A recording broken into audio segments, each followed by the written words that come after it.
Hello everyone, welcome back to the Gen 3 build. This is phase 2. Became a little bit apparent at the first one that it was a little bit too long as a video for someone to sit there unless you're actually building a car with me. So on that basis we're going to do sort of slightly shorter phases but a lot more of them, and then you can just pick which one you want. So we've got a continuation, of course, from the first build, which was, I say the first build, the phase 1. What we do now is we'll just finish off a couple of things. If I go back to the board, to the build area, you will see that we've got everything on the table, but we've got some additional parts because we're going to build the gearbox today as well. So turnbuckles we didn't do. We didn't talk about washers, or briefly talked about the captive ball studs, because the captive ball studs, like I originally said, there's two special ones that go into this area here, and we've got to be very careful to make sure that is the correct ones. And I just remind you that the ones that you're looking for is these ones with the flat. I don't know how zoomed in that's ever going to be, really, to be honest with you. I'm not quite used to the camera, but you know, you're looking for the flat area. Just to remind you, you're looking for the flat area underneath there. So if that's flat and not like so, if I just grab the other one, so it hasn't got a curve like this one has there, just there, see? So if it doesn't have that curve, then it's for the that's for the C hubs.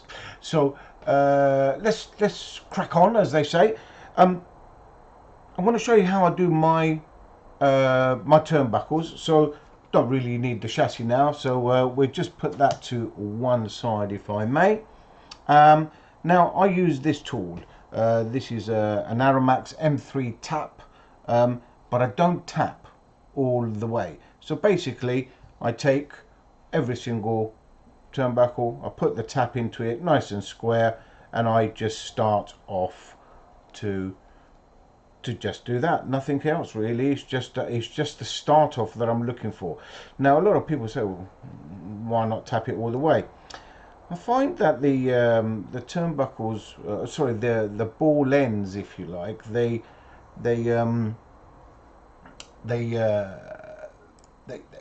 what's the word I'm looking for? They stay tighter if you don't tap all the way. But if you're tapping the beginning, like I am now, then the big difference is when you start to turn your turnbuckle into the ball end, it's dead straight. You don't get this, oh, it's gone in crooked scenario, because this just doesn't allow that to happen. So as you can see, only a couple of turns, I mean, not even that really, but it's a habit of mine. This is how I build the car, and bearing in mind this whole series of videos is not necessarily to say mine is a better way. I'm giving you an alternative way, and how I would build, I like to say, a championship winning car. I mean, in the right hands, I feel very, very confident that any of the cars that I build are more than capable. We just need the hands to go with them, I'm afraid. So I've already done that, as I said, just sort of explained to myself what I'm doing.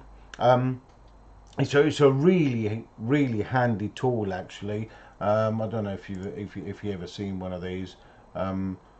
Again, you know, Aramax is the black golden sort of, you know, the creme de la creme stuff. Really, really good. So we go back to the build. 3mm turnbuckle fits all of these. Now I want to show you something on here. Someone's gonna critique this and say, We all know that, Tony. That's a bit obvious to point out, but maybe not. I don't know how we're going to get zoomed into this to show you in the right light, but on this turnbuckle, if I can get it just there, right here, just there, you can see there's a notch. There's a notch there. If I turn it, I don't know if you can just, if I can just possibly just get that right zoomed in. I don't know if I go really close, does it zoom in? Does it pick up? No, it doesn't, unfortunately. It's just because it's a small item. If I put my finger there, might zoom in, and there you go. So you see the notches? See them on the turnbuckle? Now that is very important, guys. To the degree where, again, this is when my OCD comes in, you know, it's the kind of thing that I'm very particular about, because when you're using your car later in race conditions, you've gone back to the pitch, you want to do an adjustment, to get this right is important. So the notch is now on this side. This is the turnbuckle we're going to put in, right? So the notch means you can screw in clockwise, okay? The other side of the turnbuckle is the anti-clockwise thread.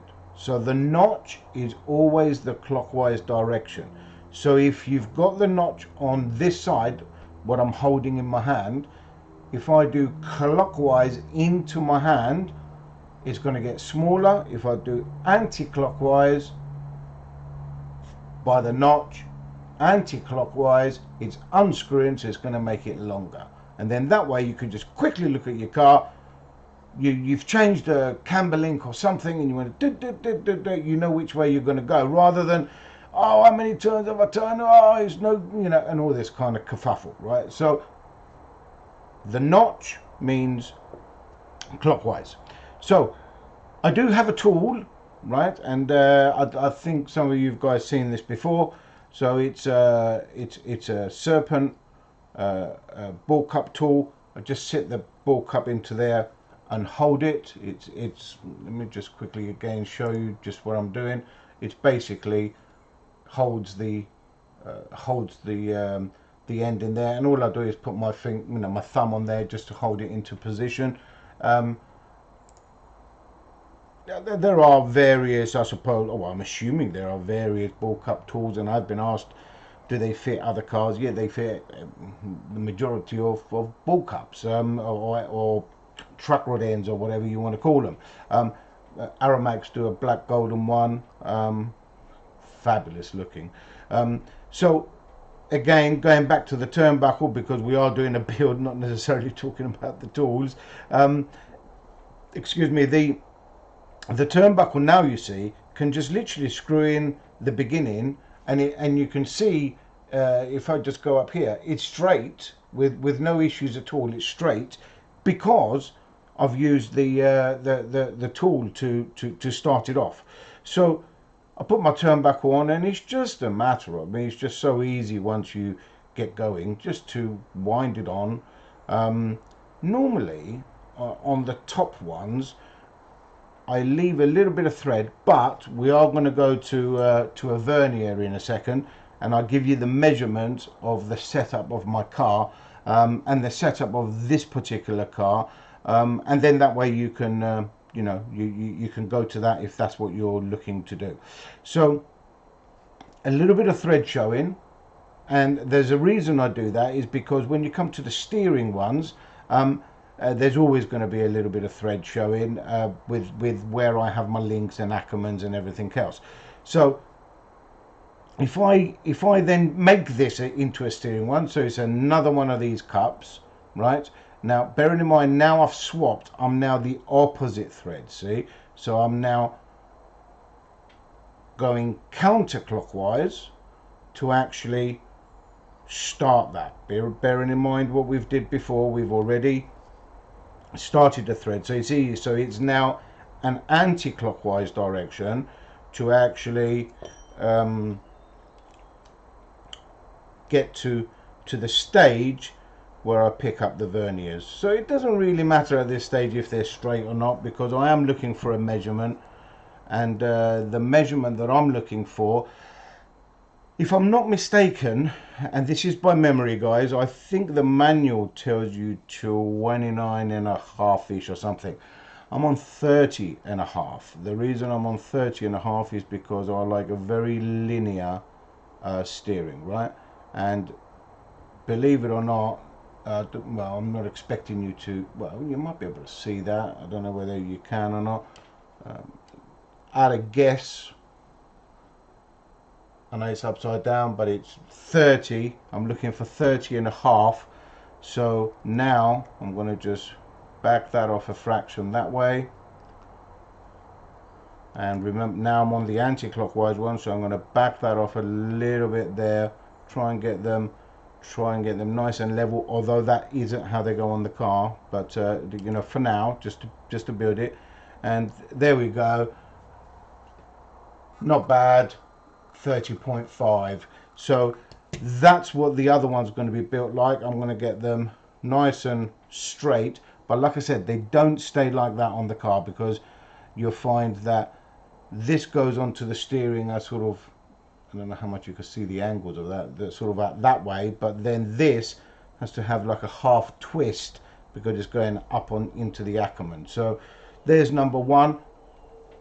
I'll carry on and build number two. I just want to show you something that some people I've seen do.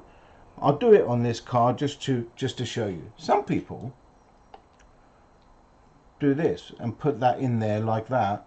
And then they just, look, they just wind it like so. So in other words, they don't actually use a tool. I've got not a lot of problem with that, right? But the only problem I've got is this. If you do that, right? Let me see if I've got one handy. I don't, unfortunately. I would say, well, maybe that, would that work? That won't work. Would that work? No, that won't either. What I'm trying to get at is that if you're putting something in there, right, you've got to make sure it's the right size. If it's a smaller size, you could give it a little nick and then it starts going notchy and everything else. So I just, you know, I'm not expecting you to go and buy thousands of pounds worth of tools. These are tools that I've accumulated, you know, for a very, very long time. So like I said, I'm not really expecting you to go and buy the same tools as I have, or maybe some professional RC drivers out there have. I'm just saying there are other ways, but you've got to be wise in how you do things. You don't want to be putting something in there to damage, you know, the actual mold of the product, you know. So that you know, I'll just now lock that vernier off because I'm looking for that measurement. We've still got to go a little bit more with this to get to there. I have to say though, while we talk about how you do your turnbuckles, oh goodness me, I tell you one thing that is a little bit of a pet hate of mine is when I see turnbuckles and they've been grabbed with pliers. That is yuck as far as I'm concerned. So I'm just now thinking how it's going to sit on the car, and that one, do you know what? That is not far off. I'm going to put that to one side. That is about where I want to be. And oh, the other thing I wanted to say is that I don't know if we've mentioned this before, but with the Serpent, just looking for an implement so I can point. With the Serpent ends, there is a tighter entrance on one side and a bigger entrance hole from the other side. So that's the way you go in. Don't try and force it from the smaller hole. So you go in from the bigger end and it just goes pop. And then being captive, it can't go anywhere. And even if it does move, it still doesn't go anywhere. So it does not ruin your run. Billy Easton designed this idea on the SRX2. Oh goodness me. Oh well, is it 5? No, it must be. It's longer than 5. Is it 6? 7 years ago? And it was the first car ever to have captive ball cups and whatnot. So he's always coming up with some great ideas. So you know, we're very fortunate to have Billy on board as a designer. So going back to this, I'm just going to double check my measurement. Yep. So 30.5. This is the steering. And I'm just I'm talking and thinking. That's the problem. Yes, it's difficult for me, so I'm just going to get that to roughly where I want it to be, because I know roughly where it's going to be for the steering, like so. Make sure I haven't lost too much of a thing. No, I'm still good. So that's going to be there, that's going to be there. Okay, so that's my left and my right steering. We move on. I'll do the now the upper 2 turnbuckles. The upper 2 turnbuckles, the measurement that I normally have with that, and again I do believe in the manual. In the manual, they, on the actual car, if I just grab the car quickly, in the manual it does tell you to put the turnbuckle right on the end there, right? So that's where it's telling you to put it right on the end there. On this build and the way that I run on higher grip tracks is the middle hole, okay? Is the middle hole. Many people are asking me, what's that hole to that hole to that hole do?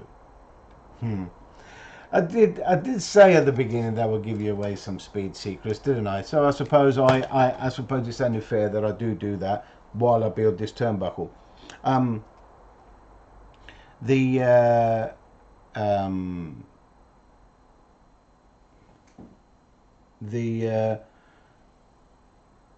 Sorry, before I tell you about that speed secret, or the Tony Evdoka speed secret, if you like, just want to point out that when you put these turnbuckles on the car, you want the notch to be the same side on both turnbuckles.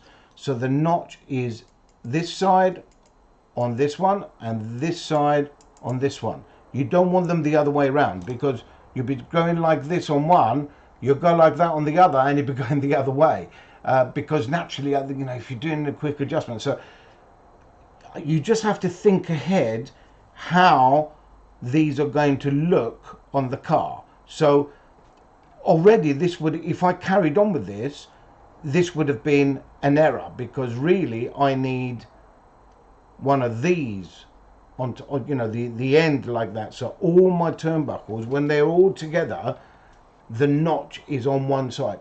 Again, listen, it's how I build my cars, so don't shoot me down. It's basically how I like it to be. And then, I mean, look, I mean, I'm sure some of you are, you know, everybody's got their own little fussy scenarios. I don't know, but there you go. So going back to that speed secret while I build this turnbuckle up,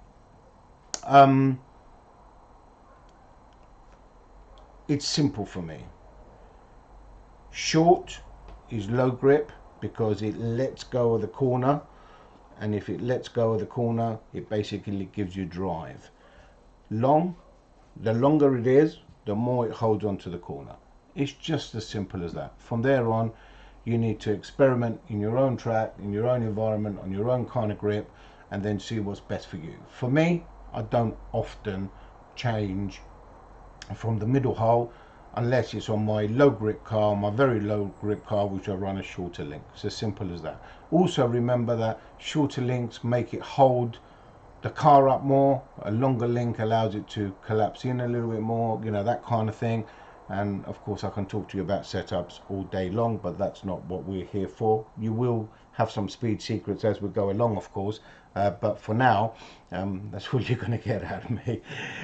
So let's carry on with these turnbuckles, and then that way we can just move on, if you like, and vigorously trying to keep this as short as possible. So these new ends on the Gen 3, so this is the bits that I'm talking about.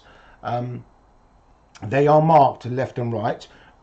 So this one's going to be our right, because my notch is the same as that, and that's my left and my right already there. So this is going to be a clockwise insertion in here. So this is easy, you don't even need a turnbuckle tool with this, because of course it's a wide kind of thing and you can hold it. And I can tell you, because you're winding in to a much lower degree with this, because you're winding in, and this is a tip on the front, you want to be wound in, right? You want to really not have any thread showing. Whenever you have thread showing on any turnbuckle, that's the weak point, right? The more thread you can get into the actual into this area here and into that area there, the more thread you can get into it, the better. Not to the degree where I've said that to someone and they've put such a long one in there, it's come through into here and started to bind it up. Not that silly, but what I'm saying is you don't want one or two, and you know, relying on the strength of this rod end, if you like. You want it to go in and build a really solid bind between the whole thing.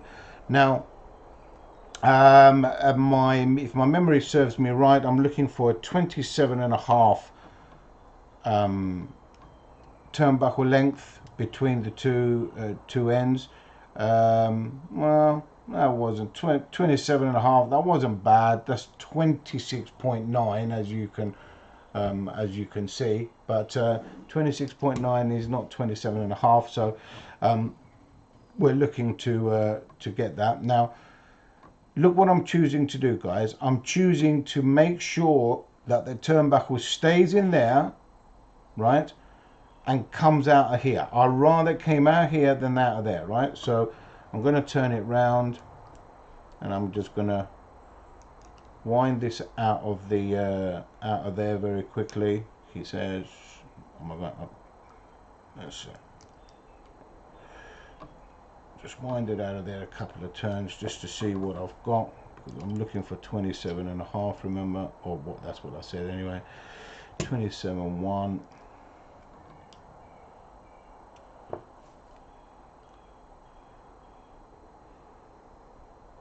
27.6. Now that might not be too bad, because by the time I get it on the car,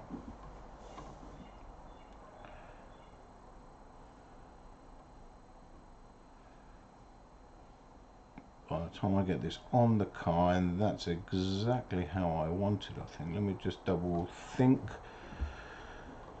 No, so that needs to go in like so. Let me just take my measurement again. Okay, I'm at 27.2, so I'm going to have to make that adjustment on the car so it's holding both turnbuckles, and I just basically might have to do a quarter of a turn or something like that. But that's now ready for that side.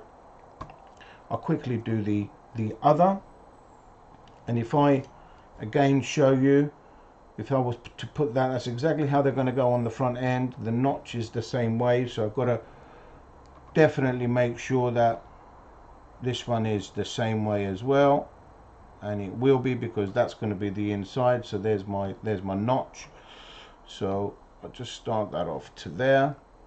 Now again, to get to this, if you're going to build an identical car or a very similar car, you're going to wind this up, and it's going to have, well, you can obviously see from the other turnbuckle, it's going to have a fraction of a thread showing, and then you're going to put it in here. This one will be an anti-clockwise one, of course, just purely because it's the opposite of the other one I've just built, so that doesn't take too much knowledge or a mathematician or anything like that. So I'm just going to wind that in like so.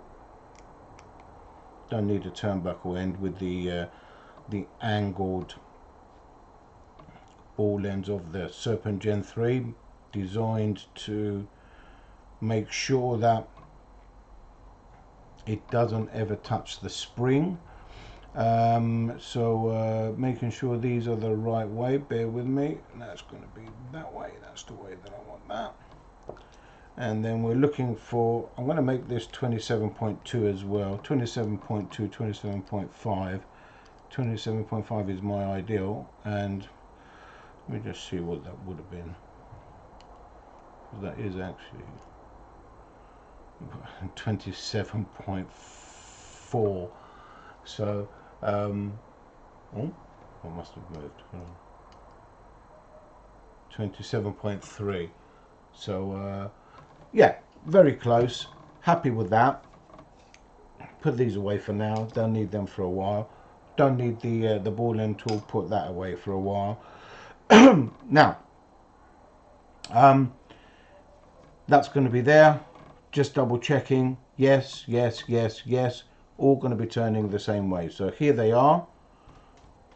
So if I now do an adjustment, I know that is clockwise. That is making it shorter, like so.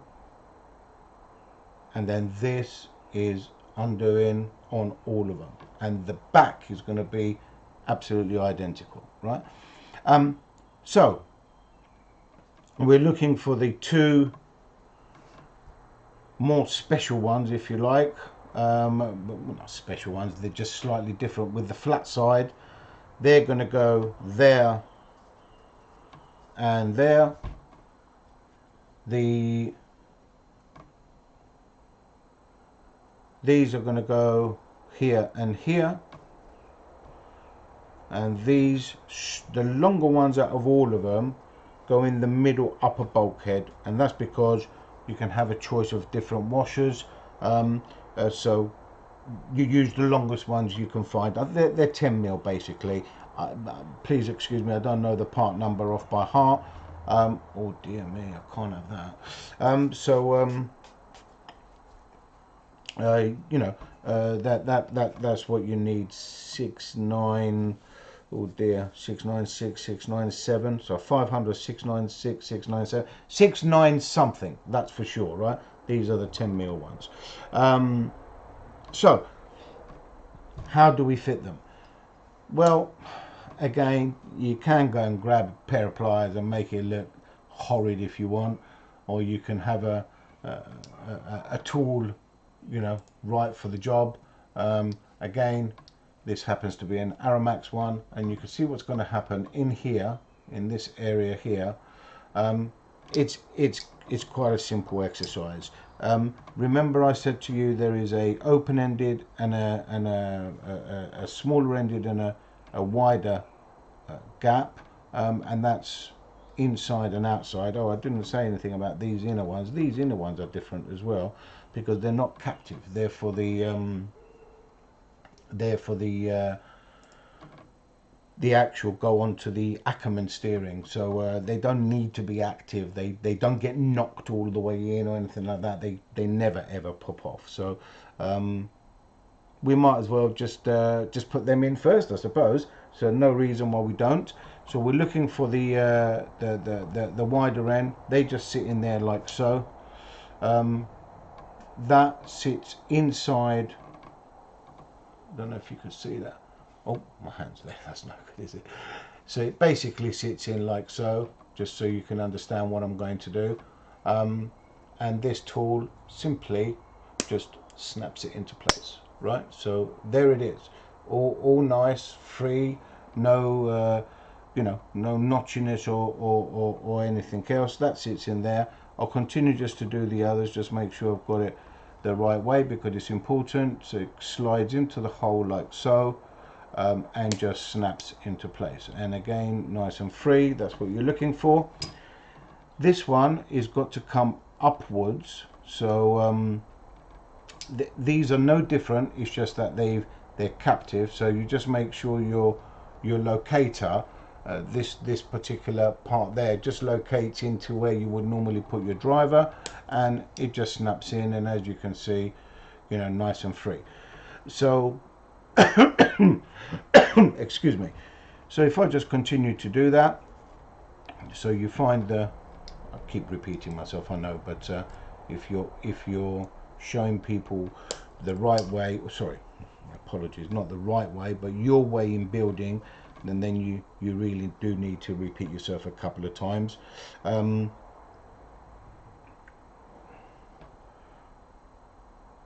Gee, my eyesight's going, I think. So here we go, get that into there like so. It's easy when you've got the right tools, of course. Do you know what I mean? It's the job. There's always the right tool for the right job. I think we all know this. So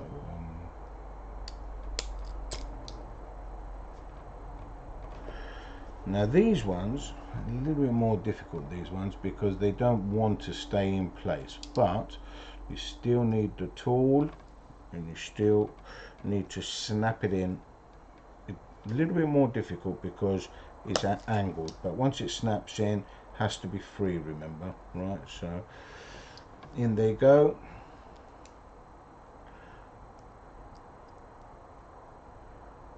Now there was somebody that said to me some of theirs weren't free.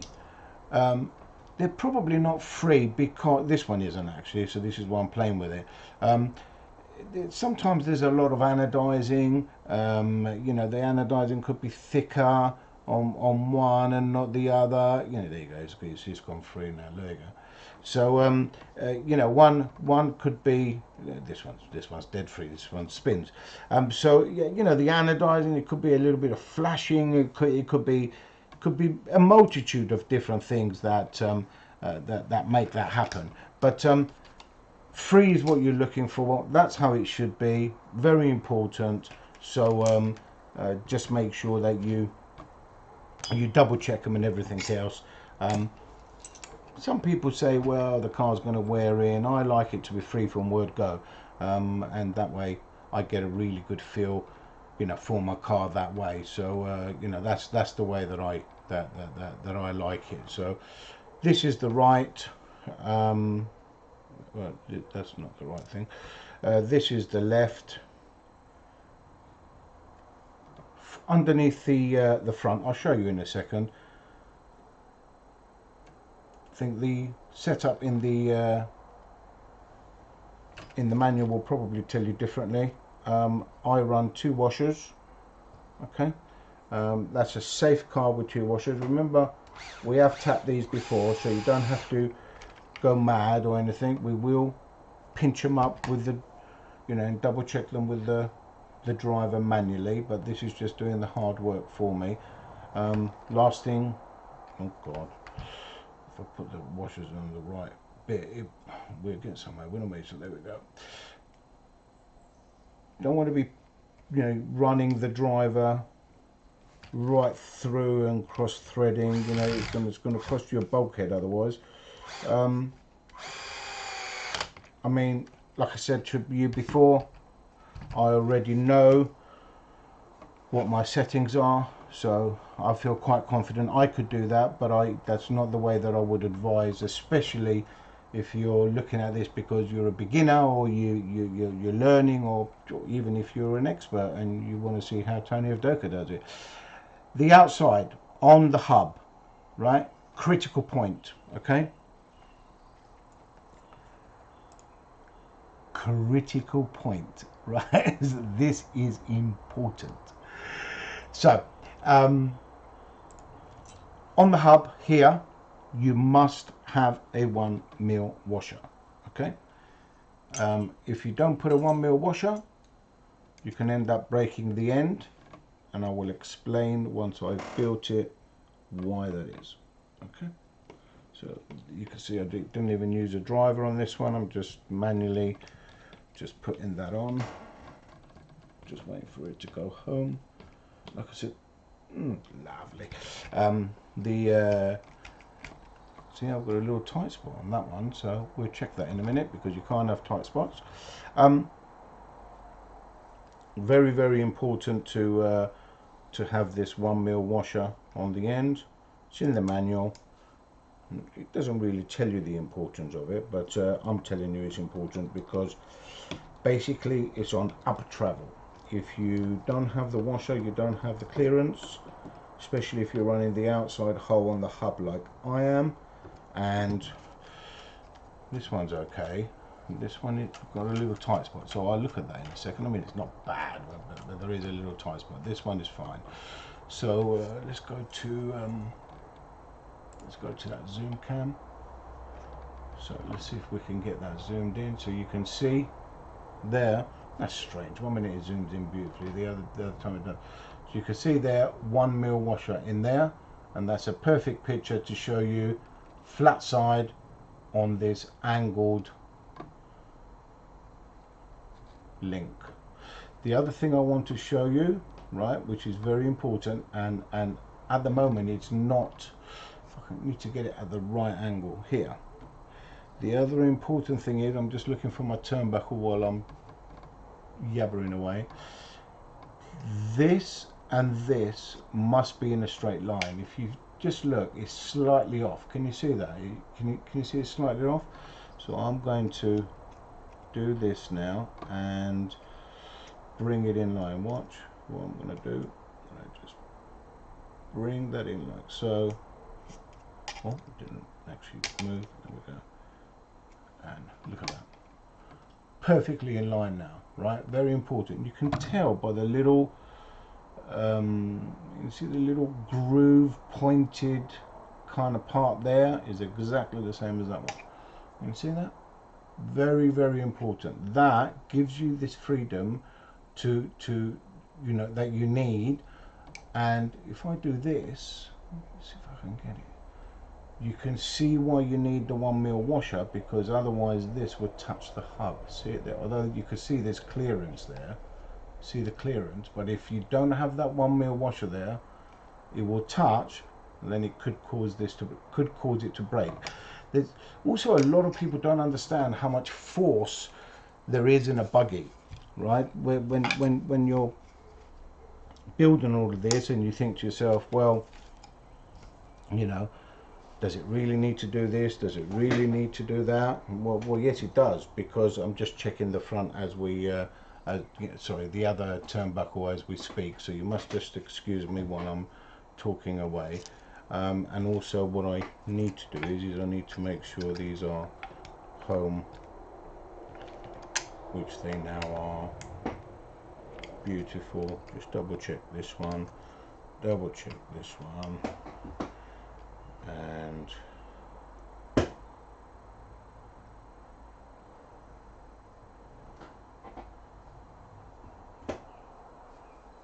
yeah.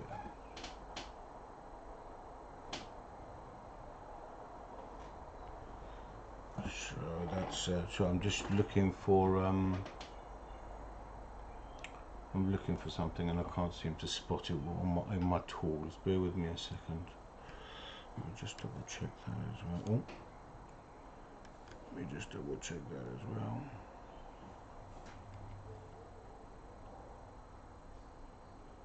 Okay. So here we are. That's all good. That's all good. I'm questioning my own sanity now. Bear with me a second. If you'd be so kind.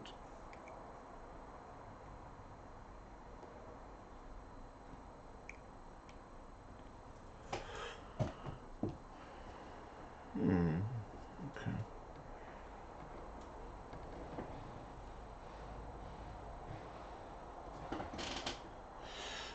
Alright, okay, so you must excuse me because I have given you a wrong measurement there. I thought it was 20. I thought when I said 27.5 it was a bit odd. So 27.5 is not the measurement we're looking for. Bear with me a second and you'll come to me. Just need to wind that in.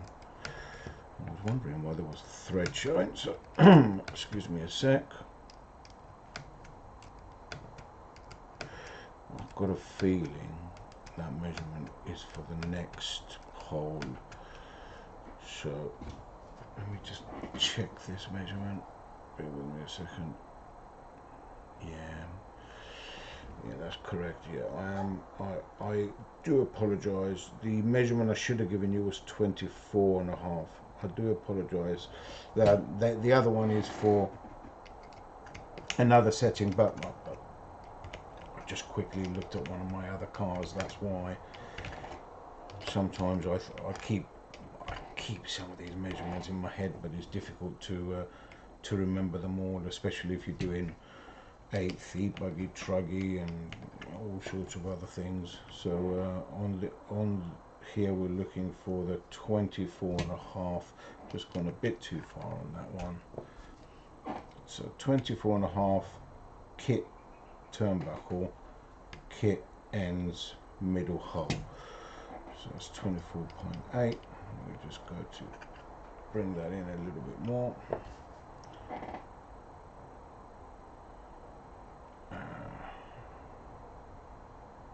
24.51, 24.48. I'll take that. So that's what this car is going to be set at.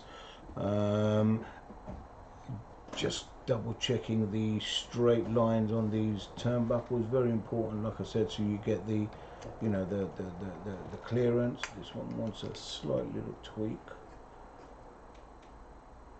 that way, and then once they're set, they're set.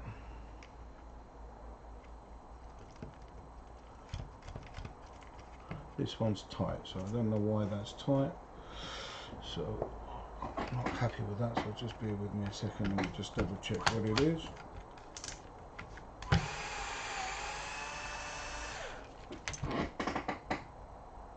It certainly isn't this one.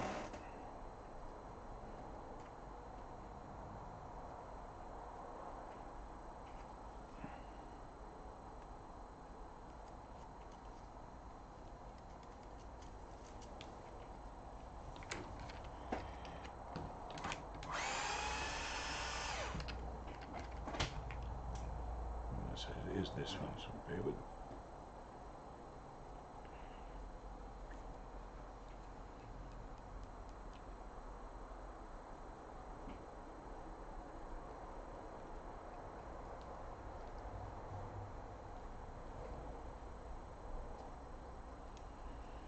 In the olden days, if I can get this into the camera view, in the olden days, what we used to do is we used to get a pair of pliers. We used to pinch it like that.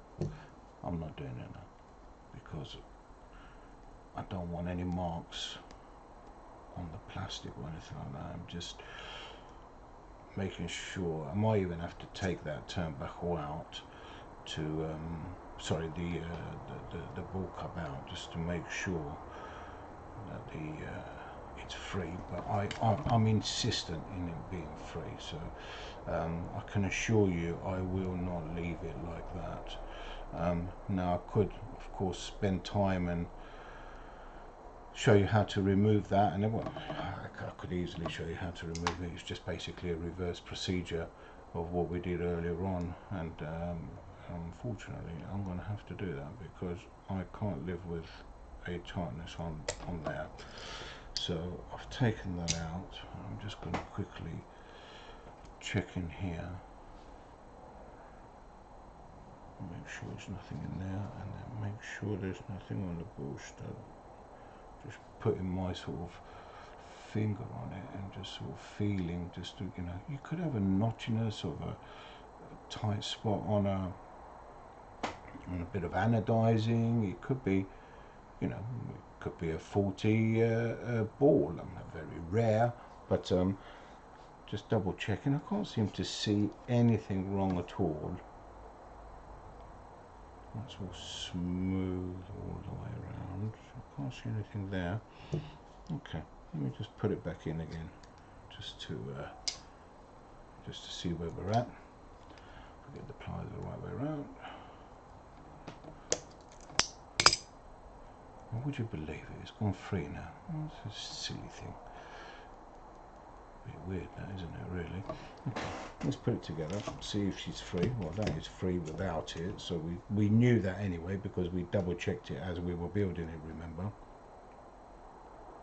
As always, if you do this as you go along, well, the most important thing out of all of it to remember is that you don't you don't forget. Well, I tend to do forget, and then when I'm checking my car, I think, why is that like that? So if you get into a habit in actually checking the car as you go along, or as you build it, make sure you don't leave a problem behind, then you've got no problems at all. So let's just see if this is freed itself up. There you go. There you go. It has to go down by its own self-esteem, and that's absolutely identical both sides. So you must excuse me for that. I know it's a little bit being a little bit fussy on that, but it is what it is. So that's that. Now we go to the steering. On the steering turnbuckle, I believe in the manual it tells you to put a washer on the inner link here. If you put a washer on the inner link, in my opinion, it makes the car slightly more aggressive, okay, because it changes the Ackerman, but it does give you really, really good steering. So if you're looking for quite sharp steering and that kind of thing, build it like that. If you're looking for a much easier car to drive, then build it like I'm showing you right now. I'm just going to quickly just start the thread onto this link, just giving it a helping start with my tap that I have, and I showed you earlier on. So on my setup, you will find that I do not I don't put the washer in, right? I remove the washer, so I'm running my steering further back. In fact, guys, you would see that I do that with most of my cars. So whether they're two-wheel drive or four-wheel drive, I run mine further back. Okay, so now I'll move on to the Ackerman one. Now the Ackerman, I do put a washer there, right? Irrelevant that I'm running with more, what's the word I'm looking for? With more caster, I still put a washer here because I find with the washer, it gives me there or thereabouts the correct or very little bump steer, right? And that's the way that I like my two-wheel drive car. My two-wheel drive car, if anybody drives any of my cars, and you're all welcome to try my car at trackside if you want. All you got to do is just ask me. If I've got it with me and the opportunity is allowing us, then you are more than welcome to have a go with my car. The idea with my cars is they're easy to drive. Then it leaves it to the old man fingers to to go from there. So that's one side done. I'll quickly do the other side, and then we quickly go to the gearbox. The gearbox won't take long, guys. So this is basically completing the phase 1 going into phase 2 scenario. I'm not sure what's after this actually.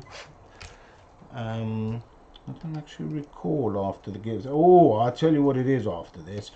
A lot of people might actually like is after this. I do believe I will be building. I do believe I'm going to be building diffs. So yes, gearbox and then diffs. So the gearbox is not going to include the diff today, but it is going to include some couple of little speed secrets that I talk about on the gearbox side of things, which some of you might find fascinating. Some may think what a load of codswallop. Either or. that's what's going to happen today. So this is just finishing off here, just nice. Look, just pinch. It's not a no, you just absolutely no need. All drops nice. This one doesn't drop so nicely, so again I'm gonna, oh no, that's because I've got it right on full lock. So that, well, I think on that inner steering it might be a little tight, so just gonna quickly check that, make sure the champ buckles are in there right ways. So here we go. Okay, now if I just put that there just for a second, right? Just quickly want to talk about, you might have seen these two thinking, what was that? That was from build, you know, the first phase. What are they doing? Well, actually, they are the two grub screws, which is going to lead me on to what I'm going to do next. They are the two grub screws that go into the plastic bulkhead. So we open up the plastic bulkhead bag, and we put those two in there. Okay, so they have gone away in there, and that brings me to to that I told you you're going to need, because I've got to finish this stage, of course, to do the gearbox. So I told you you're going to need some of these, and you are going to need some of these. So I'm now going to open them up. 110, 115. Get rid of that. We'll put that here ready for the excess ones to go in there, and we'll do that straight away. So here we only need 4, so the rest go in that bag, go to one side. And by the way, you might have noticed this bag, I did say that I was going to look for a bigger bag to put, and there you go. So they are all put to one side, because these are spares and necessities for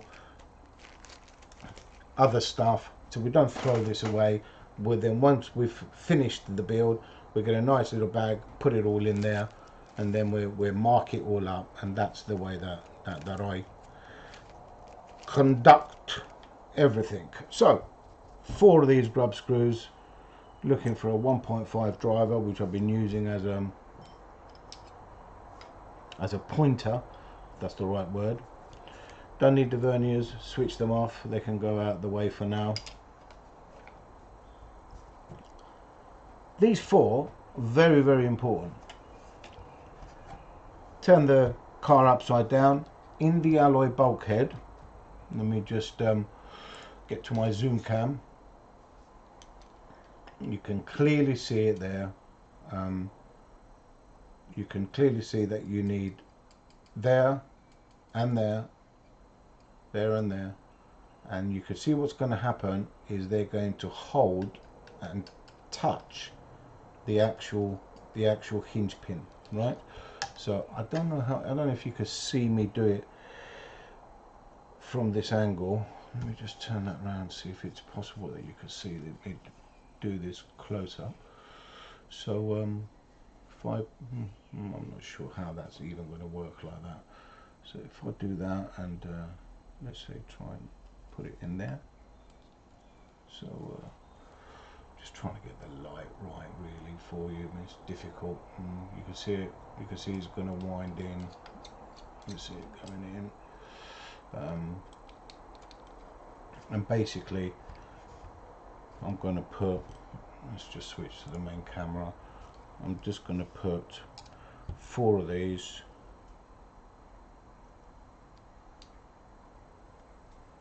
into here.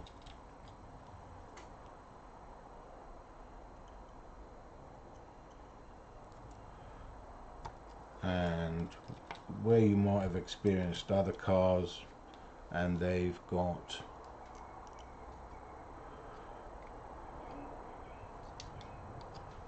play on their wishbones and on their pins and everything else, this eliminates all. The only thing that you've got to remember is you've got to remember to unscrew them when you come to draw the come to draw the pins out for any reason. So look guys, basically now the servo's in, the position's in, everything's correct, the front end is done. Obviously we're going to just put the shocks in and wheels. This is more or less ready. I will give it a double check at some stage, but I'm quite satisfied that that is all done and correct. So we'll move on to the gearbox, and the gearbox is going to be a very quick scenario with a couple of things to maybe learn or point out. A lot of cars now have got this type of gearbox where it's quick release. I'm not here to criticize other cars, far from it. I never criticize other cars, but I can tell you that this design was done way before anything else, right? I saw this design for this car a long time ago, and again, it's just a matter of logistics and when a company can get something done and get it to their product. And we still feel we've got a unique advantage with it, the way that our gearbox is. But you know, everyone to their own. Some of the other cars are fabulous too in their own way. Our gearbox is I feel is great. So there's no real rocket science with this, apart from we now have big bearings on the upper shaft, lightweight aluminium shaft, hard anodized, lasts a long time. Pick up the bearing, put it on the shaft, because when I put it in the hole in there, I want the bearing to go in straight. I don't want it to veer off in any other direction. So you know, you use the shaft to put things in, you know, rather than if you do it any other way, it's not going to be right. So very important to do that. That's the way that I like doing it, putting it on the shaft, and then you can hear it snap into place, and then you know when that all lines up, it's going to be exactly how it should do. This has already got a little shoulder to it just there. I don't know how much you can see of that, and that basically when it sits into the bearing, you can hear it go snaps into place, exactly what you're looking for. It's just super good. It's not complicated in any which way or fashion. It's just super good. Again, you've got another two bearings. You can see the bearings there and there. These are slightly smaller ones. That sits in the idler. That sits in there too. Nice fit. You've got a shaft, goes through the middle. It's not really rocket science that sits in place. The measurements on our gearbox are super excellent. So again, it's not a complicated thing to build. You will put the two cases together as so. Again, not complicated. You can even hear a little baby snap. Before you screw it together, make sure that that's nice and free. And I don't know if you can actually see that. Let me just go to the zoom cam to see. You can actually see it going round, no problems at all. Everything's hunky-dory. And this is where we come to some nice touches for the Serpent gearbox. So two screws are going to hold this together. There's one, there's the other. Right, we'll turn that down to the lowest setting so we can just screw that to there, and then it won't go any further because we're going to pick up our driver and finish it off by hand. As it draws together, we just pinch. Now at this stage I want to talk to you about something. This isn't primarily going to be a dry setup car. You can hear it spinning no tightness, no anything. So if it was a dirt car or something where it's going to go through a lot of grime, I would actually put a little bit of grease between the two gearbox cases and then just clean off the outside afterwards. That's the way that I would build it if it was if it was a dirt car. That's the way that I would do it, and then that way you ensure that nothing comes inside your gearbox. So that's the way that I would have done it if it was a dirt car or a very low, damp car. You don't want water going in there where there will be a ball diff and and that kind of scenario. But it's not, so we continue. This is a nice little touch where I did. You've already heard me say, "Oh well, we had that first. We built that first. We designed that first." I'm not sure that we were the first to do this. I think I've seen it. I might have seen it on another car before ours, but very nice touch. This is our version of it.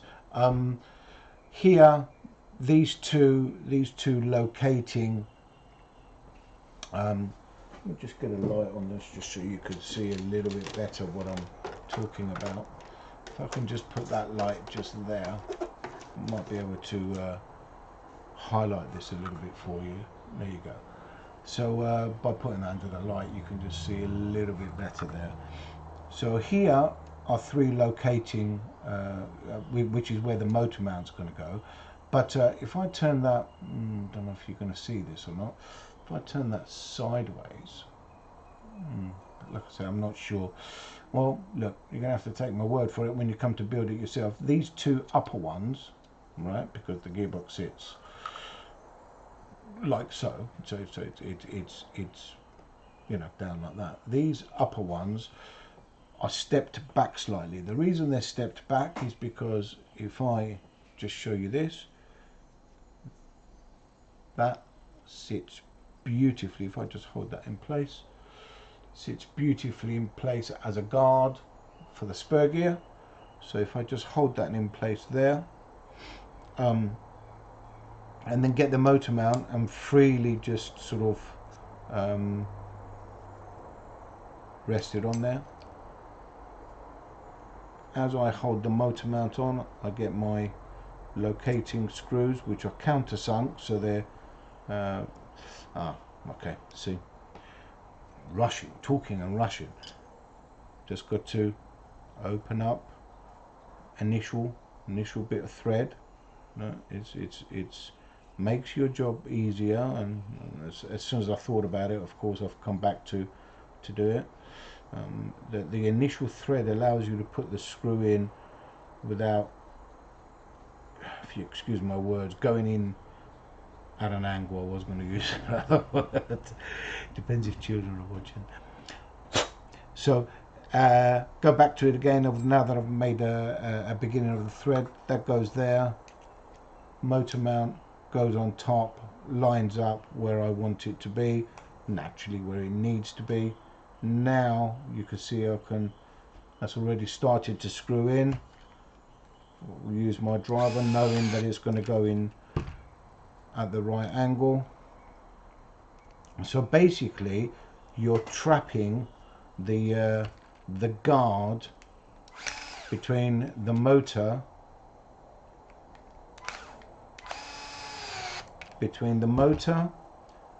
and the motor mount and the gearbox. The beauty about this is that you actually are not relying on the gear. The gap is so accurate, doesn't become a factor. Nice and tight on these. No heroically tight, but tight. And now all of a sudden, look, our gearbox is certainly certainly taking shape now. Everything is more or less there. We could put this on as well if we want, and this is slightly more fiddly than others because we have, again, if I just show you very quickly, we have locators. So you can see here we have locators. Beautifully though, already thought of. Look, there's locators both sides. There you go. That's where I need to give you a little wink to tell you that yes, the Gen 3 will and can take all the other gearboxes of its predecessors. So if you wanted to run, for example, a 4-gear or something like that, you know, you can do that. A stand-up, you can run that too. 3-gear or 4 gears, you can run 4 different types of gearboxes with the Gen 3, right? Just so you're aware of that. 2 holes here. You saw the locators on the what is called a waterfall, and basically we're going to just push those locators into place into the motor mount, like so. We're going to make sure they're nice and snug, sort of, you know, so there's no gap. But again, I don't know if I do this, if it zooms up on that one. So there's no gap here, and we've got 2 screws, which are, again, I'm not using a manual, but to me it's very obvious that this is where they go. So they will just wind into that slot there. Please note, I do not screw them all the way in, and if you do hear the power driver go click, that's because it's on a very low setting. The first build you have to build in this fashion, and then you learn your settings on your power driver and you continue. I've got I don't know if I can show you, but ultra smooth. Everything is beautifully aligned, no problems at all. That's nearly my gearbox done. Now the clutch, or the slipper clutch. Couple of things to remember and a couple of things to talk about, because I have seen some YouTube footage about these plates. These plates are very slightly different to the older car. Not all 3 pieces are very not different, but there is a slight difference. Now I did see a YouTube channel saying you couldn't do something, right? And what it basically said is that you couldn't put the old vented slipper pads on. Apparently they don't fit.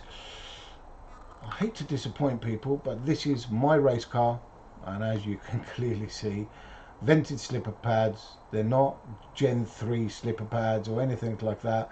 You can clearly see that they are on my car.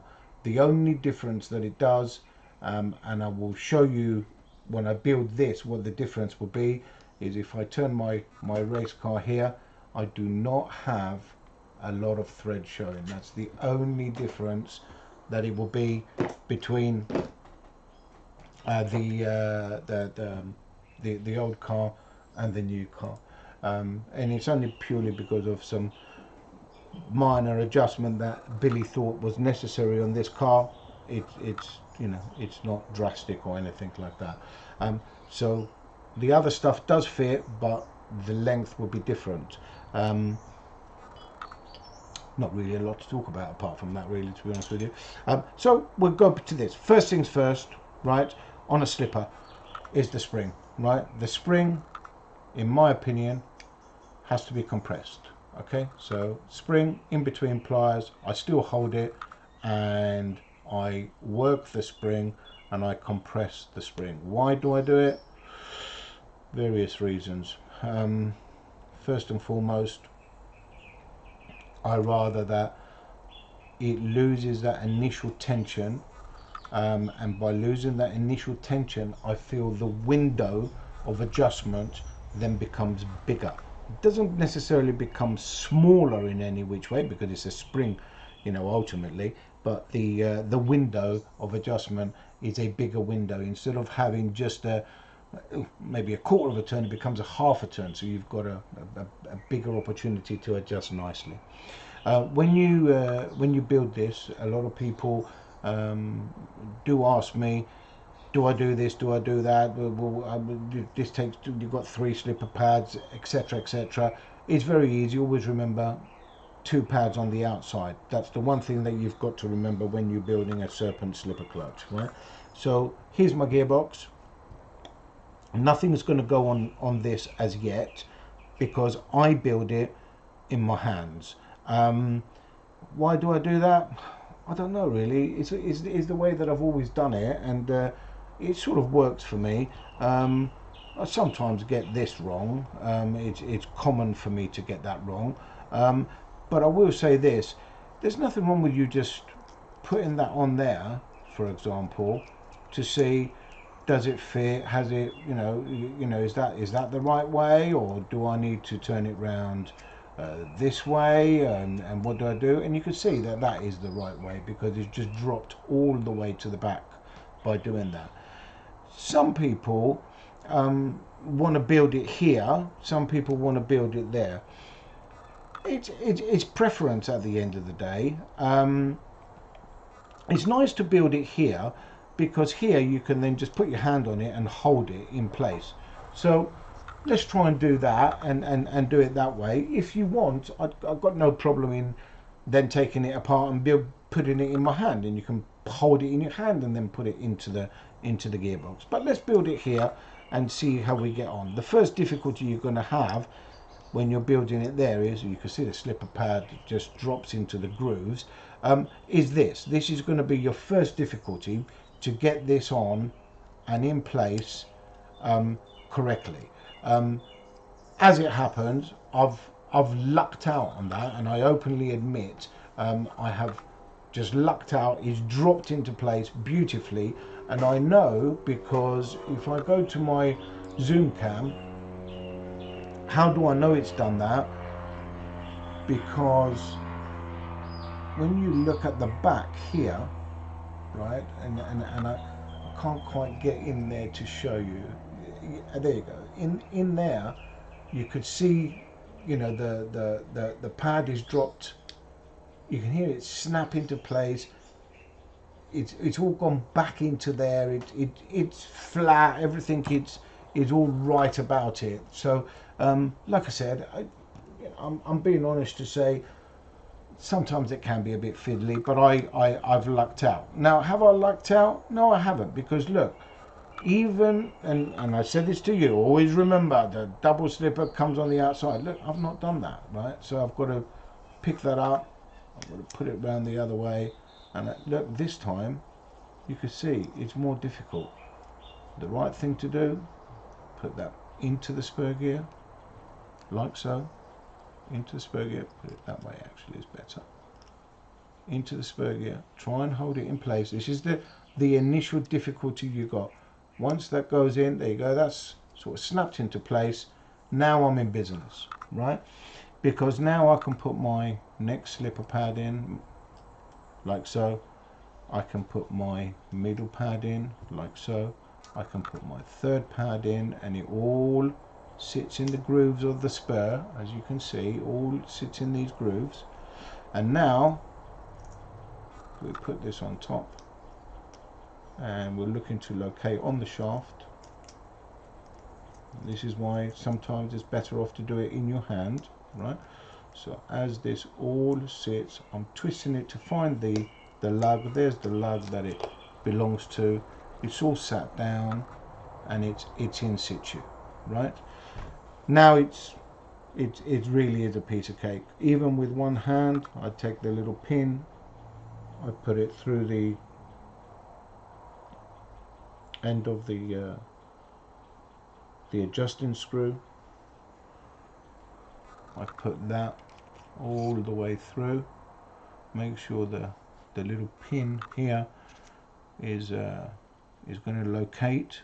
Very important. There you go. It's located. While I hold that together, So I'm holding it all together. Go to the other side, I drop my washer in, that protects my bearing from my spring.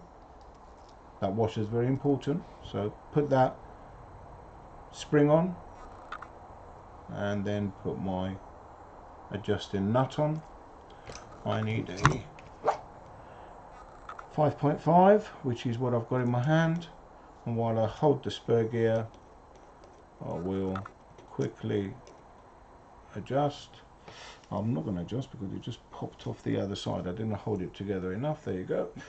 Without that what do you call it, without